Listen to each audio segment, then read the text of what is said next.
வணக்கம். ஸ்ரீ சிவசூர்யா ஜோதிட வித்யாலயம் வழங்கும் காலச்சக்கரம். நான் சிவசூர்யா செந்தில்குமார், கோவில் மாநகரம் கும்பகோணத்திலிருந்து இந்த பதிவு உங்களுக்காக. இந்த பதிவில் நம்ம என்ன பார்க்க போகிறோம் அப்படின்னா, இந்த 6, 8, 12 லக்னாதிபதி யாருக்கெல்லாம் உட்காந்துருக்கோ அவங்களோட மனநிலை நமக்கும் எப்படியாச்சும் ஒரு நாள் வாழ்வு வராதா அப்படின்ற எண்ண ஓட்டம் ஓடிக்கிட்டே இருக்கும். அவங்களுக்கான பதிவு இது. பார்த்துருவாங்க. இந்த லக்னாதிபதி, அதாவது எந்த லக்கணமானாலும் இருக்கலாம், இந்த லக்னாதிபதி 3, 6, 8, 12 போய் மறைஞ்சாருன்னா இந்த காலச்சக்கரம் எப்படி சுழலுது அப்படின்னா, காலச்சக்கரத்தில் கீழே இருந்து மேலே சுற்றி மேலேருந்து திரும்ப கீழே வருதுன்னு வச்சுக்குவோம். அந்த மாதிரி வரும்போது பெரும்பாலும் இந்த 3, 6, 8, 12 மறையாதவங்களோட வாழ்க்கை சக்கரம், அதாவது அவங்களோட காலச்சக்கரம் எப்படி, இந்த காலம் எப்படி அவங்கள கொண்டு போகும் அப்படின்னா, கீழே இருக்கிறவங்கள அப்படியே சுழண்டு அப்படியே மேலே கொண்டு போய் திரும்ப அப்படியே கீழே வரும். சில பேரை மேலேயே வச்சுருக்கோம், சில பேர் அப்படியே கிராஸில் கொண்டு வந்து கொஞ்சம் ஒரு 3/4, 70%, 80% இப்படி வச்சுருக்கோம். சில பேர் லைட்டாக மூவ் ஆகி அந்த இடத்துல வச்சுருக்கோம். அதை வண்டி சக்கரம் எப்படி சுழலுதோ அது மாதிரி இந்த காலச்சக்கரம் சுழலும் போது அந்தந்த இடத்துல அப்படி உதறி விட்டால் எப்படி இருக்கும். கொஞ்சம் தூரம் மூவ் ஆனோன்னா அப்படி வீல் சுற்றும்போது ஒரு 20 பாயிண்ட்லேயே அப்படியே ஒரு ஆளை உதறி விடும். ஒரு ஜவுத்தாலே மாட்டுதுன்னு வச்சிங்களேன். ஒரு சுற்றில் லைட்டாக சுற்றும்போது ஜவுதால் உதறி விடும். கொஞ்சம் மேலே போனோன்னா இன்னொரு கொஞ்சம் ஒட்டிகிட்டு இருந்துன்னா, கொஞ்சம் நல்லா பசை இருந்துன்னா கொஞ்சம் தூரம் போனோன்னா தள்ளி விடும். நல்ல பசையோடு இருக்கன்னா நல்லா மேலே போய் ஒரு 3-4 ரவுண்டு வர்ற வரைக்கும் மேலே போயிட்டு வரும். அப்புறமா தான் அது உதறி வரும். அதுபோல் இந்த காலச்சக்கரத்தில் மாட்டினவனோட வாழ்க்கை எப்படி இருக்கும் அப்படின்னா, உச்சாணி கொம்புக்கும் போவாங்க, போயிட்டு கீழே வருவாங்க. அவங்க வாழ்க்கையில் எல்லாத்தையும் மேலே கீழே மேடு பள்ளம் எல்லாத்தையும் பார்த்துருவாங்க. ஆனால் இந்த 3, 6, 8, 12 மாட்டின லக்னாதிபதி மாட்டினவங்களோட காலச்சக்கரம் எப்படி இருக்குன்னா, அந்த ஜவுத்தால் ஒரு டயரில் மாட்டி அங்கேயே பிச்சை எரிஞ்சால் எப்படி இருக்கும், அதே போல் தான். அது மேலேயும் போகாது, சைட்லேயும் போகாது, கீழேயும் வராது. ஒவ்வொரு வாட்டியும் அந்த காலச்சக்கரம் சுழலும்போது அதை வச்சு நசுக்கிக்கிட்டே தான் போகும். மேலே கொண்டு போகாது, சைட்லேயும் கொண்டு போகாது, ஒரு லைட்டாக தூக்கி கூட உதறி விடாது. எங்கே இருக்குது அது மேலே காலச்சக்கரம் மேலே அதை வச்சு அமுக்கி போனால் எப்படி இருக்கும், அது போல் தான் இருக்கும் உங்களோட வாழ்க்கை. 3, 6, 8, 12 லக்னாதிபதி மறைஞ்சவங்க. பட் அங்கே லக்னாதிபதி மட்டும் மறைஞ்சிட்டா பரவாயில்ல.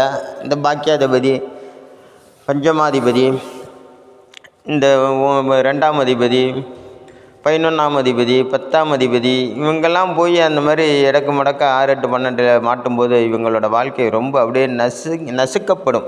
ஒவ்வொரு வாட்டியும் காலச்சக்கரம் சுழலும் போது இவங்க மேலே ஏறி தான் அது போகும். இவங்களை மேலே ஏற்றி விடாது இந்த ஜாதகரை.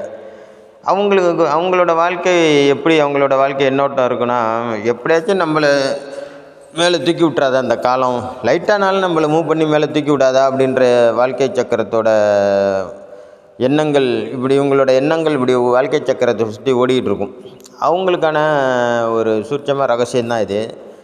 உங்களுக்கு கண்டிப்பாக ஒரு நாள் உங்களை ஒரு அதிர்ஷ்டம் அப்படின்னு சொல்லக்கூடிய இந்த வாழ்க்கை சக்கரத்தில் நீங்கள் ஒட்டி மேலே போயிடுவீங்க. எப்படியும் மேலே போயிடுவீங்க. ஆனால் கீழே வரதுக்கு கொஞ்சம் டைம் ஆகும். ஆனால் கொஞ்சம் சிரமப்பட்டு தான் உங்களை தூக்கி கொண்டு போய் மேலே நிப்பாட்டும் இந்த காலச்சக்கரம். ஆனால் நீங்கள் அங்கேருந்து உதறி கீழே வர்றதுக்கு கொஞ்சம் டைம் பிடிக்கும். அதனால் நீங்கள் ஒரு திடமான இடத்துல நிற்கலாம்.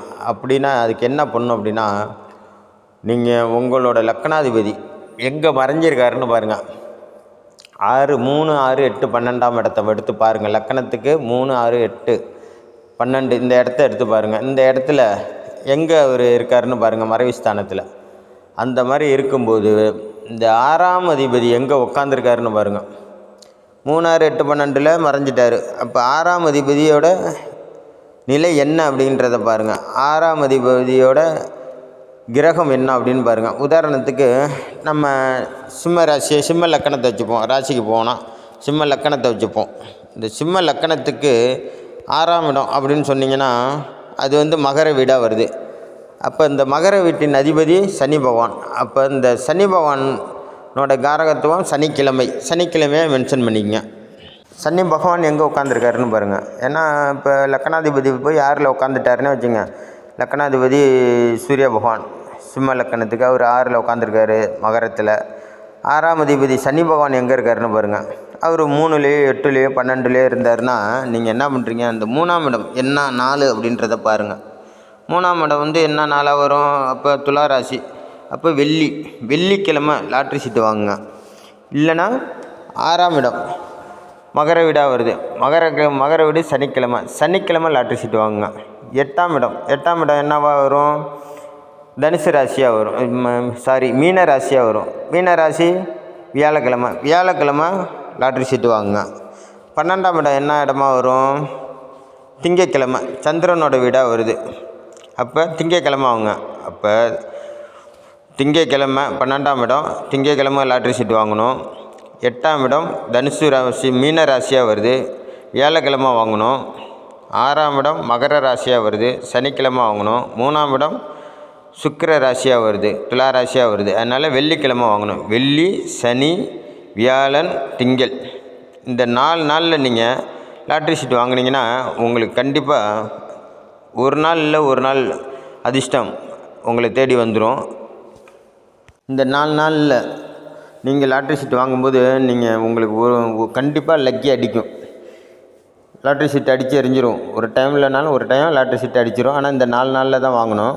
இந்த 4 நாள் இது முதல் நிலை. 2ஆம் நிலை இன்னும் ரொம்ப டீப்பாக அடித்தே ஆகணும், நமக்கு லாட்ரி சீட்டு விழுந்தே ஆகணும் அப்படின்னு ஒரு முடிவோடு நீங்கள் வாங்கணும். அப்படின்னா 3ஆம் இடத்துல கண்டிப்பாக சுக்கிரனோட பார்வை இருக்கணும். இல்லைனா அங்கே சுக்கிரன் இருக்கணும். 3ஆம் இடத்துக்கான கிரகம் 3ஆம் இடத்துல இருக்கணும். இல்லை 3ஆம் இடத்துக்கு சுக்கிரனோட பார்வை படணும். அதே மாதிரி 6ஆம் இடத்துல மகர ராசியில் சனி பகவான் இருக்கணும். இல்லை சனி பகவானோட 7ஆம் பார்வை, 3ஆம் பார்வை, 10ஆம் பார்வை இருக்கணும். அதே மாதிரி 8ஆம் இடத்துல குரு பகவான் இருக்கணும். அதாவது மீன ராசியில். அப்படி மீன ராசியில் குரு பகவான் இல்லைன்னா மீன ராசிக்கு குரு பகவானோட பார்வை இருக்கணும். 5, 7, 9ஆம் பார்வை ஏதோ ஒரு பார்வை அங்கே இருக்கணும். 12ஆம் இடம் சந்திரனோட வீடு. அந்த சந்திரன் 12ஆம் இடத்துல கடகராசியில் இருக்கணும். தேய்பிரை சந்திரனாக இருந்தாலும் சரி, வளர்பிறை சந்திரனாக இருந்தாலும் சரி, அங்கே 12ஆம் இடத்துல இருக்கணும். இல்லைனா அவர் 12ஆம் இடத்துக்கு பார்வை கிடைக்கணும், சந்திரனோட பார்வை. அப்போ சந்திரனோட பார்வை எங்கே கிடைக்கும், எப்போ கிடைக்கும்?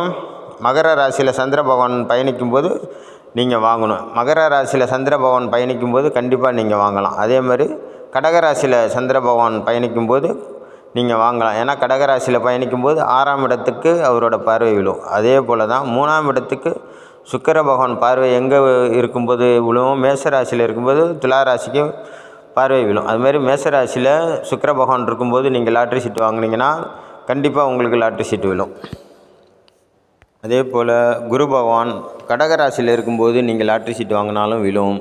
மீன ராசியில் இருக்கும்போது வாங்கினாலும் விழும். கன்னி ராசியில் இருக்கும்போது வாங்கினாலும் விழும். துலா ராசியில் இருக்கும்போது வாங்கினாலும் விழும். அதே போல் சனி பகவான் மகர ராசியில் இருக்கும்போது வாங்கினாலும் விழும். கடகராசியில் சனி பகவான் இருந்தாலும் கண்டிப்பாக மகர ராசிக்கு அவரோட பார்வைப்படும். அதனால் அப்பயும் விழும். சனி பகவான் மேச ராசியில் இருக்கும்போது வாங்கினாலும் விழும். அதே போல் சனி பகவான் மீன ராசியில் இருந்தால் கூட விழும் உங்களுக்கு. ஏன்னா சனி பகவானோட நட்சத்திரம் அங்கே இருக்குது. அந்த நட்சத்திரத்தில் அவர் பயணிக்கும்போது நீங்கள் வாங்கினீங்கன்னா கண்டிப்பாக விழும்.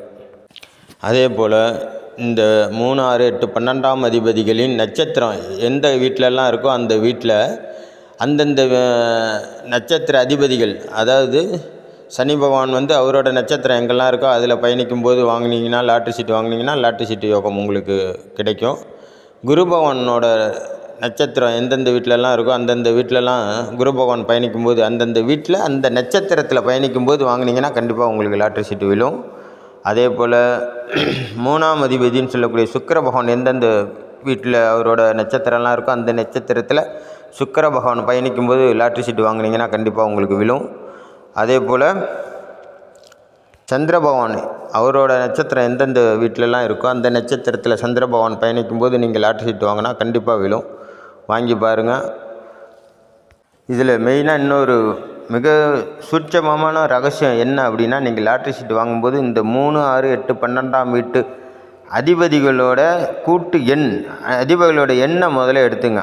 உதாரணத்துக்கு இப்போ 3ஆம் இடம் அப்படின்னு சொன்னால சுக்கிர பகவான் அவரோட நம்பர் 6, 6ஆம் இடம்னு சொன்ன சனி பகவானோட நம்பரு 8, 8ஆம் இடம் அந்த 8ஆம் இடத்து அதிபதி குரு பகவானோட நம்பர் என்னான்னு பார்த்தீங்கன்னா 3, சந்திர பகவானோட நம்பர் என்னான்னு பார்த்தீங்கன்னா 2. இப்போ பாருங்கள், 6ஆம் நம்பரு, 8ஆம் நம்பரு, 3ஆம் நம்பரு, 2ஆம் நம்பரு இந்த மாதிரி லாட்ரி சீட்டில் வர்ற மாதிரி ஒரு உதாரணத்துக்கு அப்படியாப்பட்ட ஒரு சூழ்நிலையில் நீங்கள் எப்படி டிக்கெட்டை தேர்ந்தெடுக்கணும் அப்படின்னா, இந்த சிம்ம லக்கணத்துக்கு 3ஆம் இடம் துலா ராசி, 6ஆம் இடம் மகர ராசி, 8ஆம் இடம் மீன ராசி, 12ஆம் இடம் கடகராசி. அப்போ 3ஆம் இடத்துக்கான நம்பர் என்ன? 6. சுக்கிர பகவானுக்கான நம்பர் 6. 6ஆம் இடத்துக்கான நம்பரு சனி பகவானோட நம்பர் 8. 8ஆம் நம்பருக்கான இடம், அதாவது குரு பகவானோட மீன ராசிக்கான நம்பர் 3. 12ஆம் இடத்துக்கான இடம் 2. சந்திர பகவானோட நம்பர் 2. அப்போ 68 32 இல்லை 32 68 கடைசியில் இந்த மாதிரி நம்பர் முடிகிற மாதிரி வாங்கி பாருங்கள். உங்களுக்கு 99% லக்கி மேன் தான். நீங்கள் உங்களுக்கு அடித்து எறிஞ்சிடும் லாட்ரி. அதே போல் நீங்கள் லாட்ரி சீட் வாங்கினீங்கன்னா தொடர்ந்து ஒரே நம்பராக 68 32 எடுத்திங்கன்னா அதே 68 32 எடுத்துக்கிட்டே இருக்கணும். நம்பர் மாற்றாதீங்க. இல்லை 32 68 எடுத்திங்கன்னா அதே மாதிரி 32 68 எடுத்துக்கிட்டே இருக்கணும். இல்லை 86 32 இல்லை 32 86 இப்படி அந்த 4 நம்பரை பிரட்டி போட்டு எப்படி வேணாலும் எடுங்க. அந்த கடைசியில் இந்த 4 நம்பர் வர மாதிரி பார்த்து எடுத்திங்கன்னா இந்த லாட்ரி சீட்டில் கண்டிப்பாக உங்களுக்கு அதிர்ஷ்டம் அடிக்கும். இது ஒரு உதாரணத்துக்கு தான் அந்த சிம்ம லக்கணத்தை சொல்லியிருக்கேன். எல்லா லக்கணத்துக்கும் இந்த மாதிரி தான் நீங்கள் பார்த்து எடுக்கணும். அதை மாதிரி பயன்படுத்திக்கோங்க. இந்த பதிவு உங்களுக்கு பிடிச்சிருந்துன்னா சப்ஸ்கிரைப், அதாவது பெல் பட்டன் அழுத்துங்க. ஏன்னா நான் டக்குன்னு ஏதாச்சும் உங்களுக்கு யூஸ்ஃபுல்லான ஒரு வீடியோ போடும்போது அதை நீங்கள் பயன்படுத்திக்கணும். அதனால தான் வீடியோ போடுறது. அதை நீங்கள் பயன்படுத்திக்கணுங்கிறதுக்காக தான். நீங்கள் பெல் பட்டன் அழுத்தி சப்ஸ்கிரைப் பண்ணி வச்சுங்க. லைக் பண்ணுங்கள், ஷேர் பண்ணுங்கள் பிடிச்சிருந்தா. நன்றி, வணக்கம். நல்லதே நடக்கும்.